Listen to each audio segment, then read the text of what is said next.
ఇవాళ నేను చేపల పులుసు చేశాను. అది మా నెల్లూరు స్టైల్లో. చేపల పులుసుని నెల్లూరు వాళ్ళందరూ ఒకే స్టైల్లో చేయరు, ఊరిని బట్టి కూడా ఒక్కొక్కలాగా చేసుకుంటారు. మళ్ళీ ఊరుల్లో కూడా అందరూ ఒకేలాగా చేయరు, ఇంటిని బట్టి ఒక్కొక్కలాగా చేసుకుంటుంటారు. ఇప్పుడు నేను ఎలా చేస్తానో ఈ వీడియోలో చూసేయండి. చేపల్ని ముందుగా బాగా క్లీన్ చేసుకోవాలి. ఉప్పు నిమ్మరసం కూడా వేసుకొని చేపలన్నిటిని ఇంకా బాగా క్లీన్ చేసుకోవాలి. చేపల క్లీనింగ్ చేసుకునే ముందే మీరు చింతపండుని నానబెట్టుకోండి, సో దట్ అది బాగా నాని పులుసు బాగా వస్తుంది. చింతపండు కొంచెం ఎక్కువగానే వేసుకోవాలి.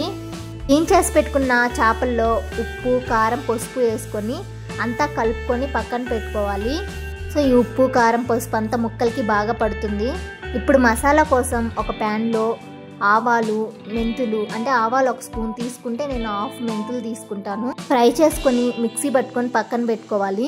ఇప్పుడు కర్రీ కోసము ఎక్కువగానే ఆయిల్ పడుతుంది చేపల పులుసులో.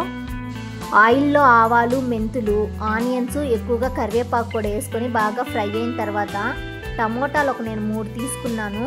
టమోటాలు ఎంత ఎక్కువ ఉంటే అంత టేస్టీగా ఉంటుంది. సమయానికి నా దగ్గర టమోటాలు అయిపోయాయి, అందుకే నేను 3 వేసుకున్నాను. మీ దగ్గర ఉంటే ఎక్కువగానే వేసుకోండి. అవి కూడా మగ్గిన తర్వాత చింతపండు గుజ్జుని బాగా చిక్కగా తీసుకొని యాడ్ చేసుకోవాలి. ఆ పులుసులోనే ఉప్పు, కారం, పసుపు కూడా ఇంకొంచెం యాడ్ చేసుకోవాలి. కొంచెం తక్కువగానే యాడ్ చేసుకున్నాను, ఆల్రెడీ ముక్కల్లో వేసుకున్నాను కాబట్టి. పులుసు ఉడికి బాగా దగ్గరకు వచ్చిన తర్వాత చేప ముక్కల్ని వేసుకోవాలి. చేపలు ఉడకడానికి ఎక్కువ టైం ఏం పట్టదు, జస్ట్ ఒక 5 మినిట్స్లో కుక్ అయిపోతాయి. పెట్టుకొని మీడియం ఫ్లేమ్లో ఒక 2 మినిట్స్ కుక్ చేసుకున్న తర్వాత ఒకసారి అంతా అలాగా కదుపుకోవాలి, ఎక్కువగా కలపకూడదు.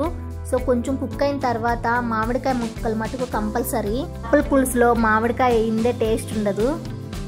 సో ఎక్కువగా కలపకుండా ఊరికే అలా జరుపుకుంటూ ఉండాలి ముక్కల్ని, ఎందుకంటే వెడల్పాటి బాండిలో చేశాను కాబట్టి అంతా ఉప్పు, కారం బాగా పట్టడానికి ఊరికే అలా కలుపుకోవాలి. కర్రీ అంతా ఉడికి నూనె పైకి తేలిన తర్వాత మనం మిక్సీ పట్టుకున్న మసాలాను కూడా యాడ్ చేసుకొని కొద్దిగా కరివేపాకు కూడా వేసుకొని దించేసుకోవడమే. చేపల కూర అప్పటికప్పుడు చేసిన దానికంటే కొద్దిగా చల్లారాక లేదా నెక్స్ట్ డేకి చాలా టేస్టీగా ఉంటుంది. వేడి వేడి అన్నంలోకి కానీ రాగి సంగట్లోకి కానీ చాలా టేస్టీగా ఉంటుంది. వీడియో నచ్చితే లైక్ చేయండి, సబ్స్క్రైబ్ చేయండి.